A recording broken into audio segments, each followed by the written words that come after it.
Hey, what's going on everybody? Welcome back to the channel. I'm Waller's Wallet, and in this video, I'm gonna tell you 3 super simple and actionable tips that you can start today to reduce the amount of taxes you pay each and every year. And you could reduce your taxable income by tens of thousands of dollars. Now, if you want a simple way to help out the channel, consider hitting that thumbs up button. Also, don't forget to subscribe to the channel and turn that bell notification on as well so you don't miss out on future videos. Now, taxes, they're pretty much unavoidable, but there are plenty of ways that you can shelter your money to help reduce how much money you owe Uncle Sam. Because let's be honest here, nobody wants to pay more taxes than they need to. I mean, I've never heard anybody say, boy, you know what I wish I did? I wish I paid more taxes last year. And while there are far more than 3 ways to reduce your taxes, these 3 ways I think are super easy to do, and they take really no extra time, and they don't require you to start a side hustle, for example. Although starting a side hustle can be super useful, I realize not everybody wants to start a side hustle. And you know what? Let's get to it. Starting off with the first thing that you can do, and that is contribute more money to your traditional 401k or other eligible plans. Now, 401ks, they are a great vehicle, not only to help you save for retirement, but they can also help reduce the amount of taxes you pay each year. And on top of that, plenty of companies offer a match when you contribute to your retirement. So this is pretty much free money, and who doesn't like free money, right? Now, there are actually a few different variations of these employment retirement plans, but we're looking at traditional 401ks, 403bs, 457s, and even government thrift savings plans, since those all allow money to go in pre-tax. And to contribute to a 401k or the other plans, your employer needs to offer you one of these. There are 401k options for self-employed individuals, and those rules for plan contributions are a little bit different, and we'll talk about those in a future video. Now, for 2021, you could contribute a maximum of $19,500 to your traditional 401k. This also applies to the 403bs, the 457s, and those government thrift savings plans. And if you have a spouse and they have their own 401k or eligible plan, they too can also contribute up to $19,500 for their plan.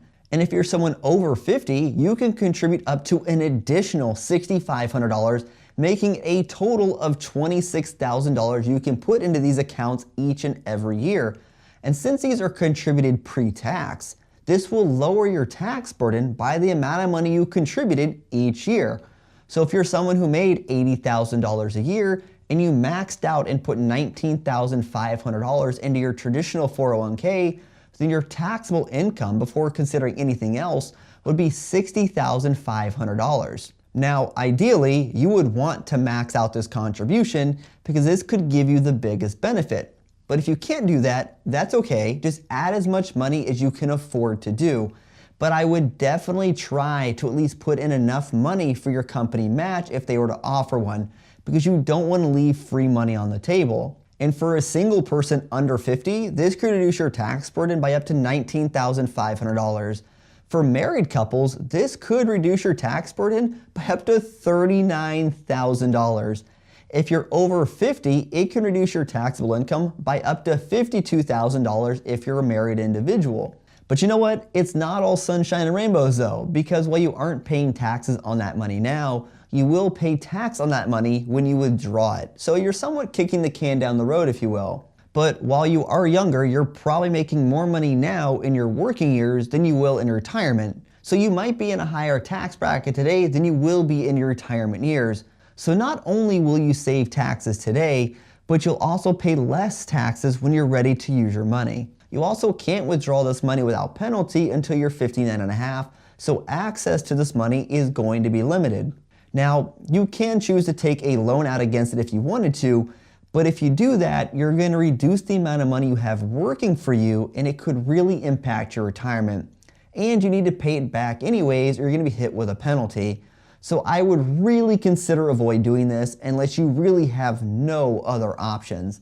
Then you have the traditional IRA that anyone can open, and you can actually have one of these accounts in addition to your work-sponsored retirement plan like a 401k. And you have so many different options for brokerages that you can use to fund a traditional IRA. You could potentially use the same institution as your work retirement plan, or you can use someone else. You don't have to use the same institution. And you have more options when it comes to selecting the funds you want to put your money in, since a work-sponsored plan could actually have more limited investing options. This means you could choose better index funds or ETFs with lower expense ratios and higher returns with your IRA option. Now, with your traditional IRA, you can get a tax deduction at tax time, basically making this a pre-tax contribution.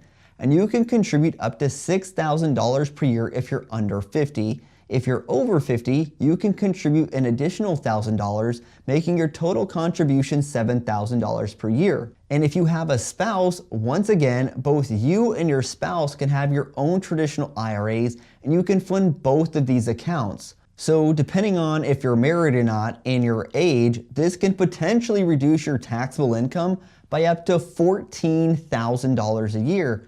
And just like a traditional 401k or the other eligible plans, you will have to pay taxes on this money once you start withdrawing from it. But you're able to shelter your money today and potentially pay lower taxes on it at the time when you're ready to withdraw it.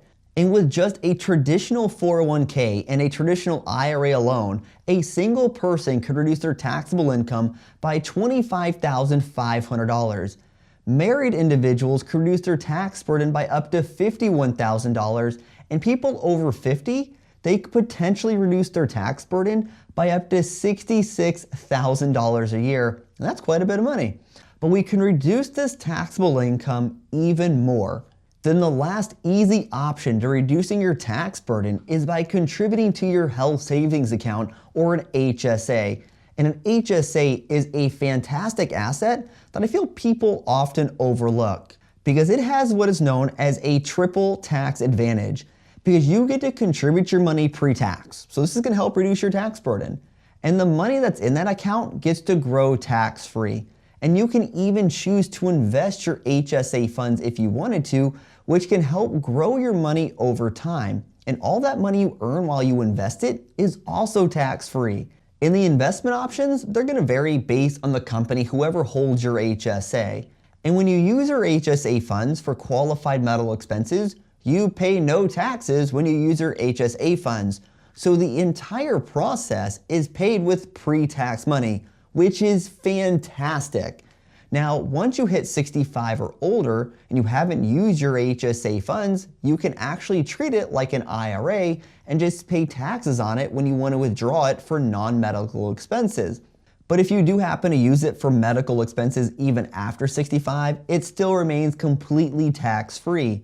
And for 2021, a single person can contribute up to $3,600 into their HSA, and people with a family can contribute up to $7,200. And if you happen to be 55 or older, you can actually contribute an additional $1,000 per year for a catch-up period. So if you wanted to, you could continue to use your HSA as a way to pay medical bills tax-free, or when you reach an appropriate age, you could use it as another retirement account. But by contributing to this account, you can easily shelter more money away from the taxes that you owe. Now, these options, they're not overly complicated, and odds are many of you have access to these three accounts right now. And by contributing as much money as you can afford to do, you can see these options can reduce your taxable income by a lot of money. And who doesn't want to pay themselves first over Uncle Sam, right? I mean, a married couple under 50, if they could max out all of these accounts, could reduce their taxable income by about $58,000 a year. And that's not small potatoes. And by investing this money, this could give you millions of dollars when you reach retirement age. And who wouldn't want that? So let me know, what ways do you reduce your taxable income? Now, if you're someone wondering how to do a backdoor Roth IRA conversion so your money can grow tax-free and you can use it tax-free in retirement, then be sure to check out this video right here where I explain how you can do just that. You know what? Feel free to share this with someone who you think might find it useful, and I'll see you in the next one. Take care.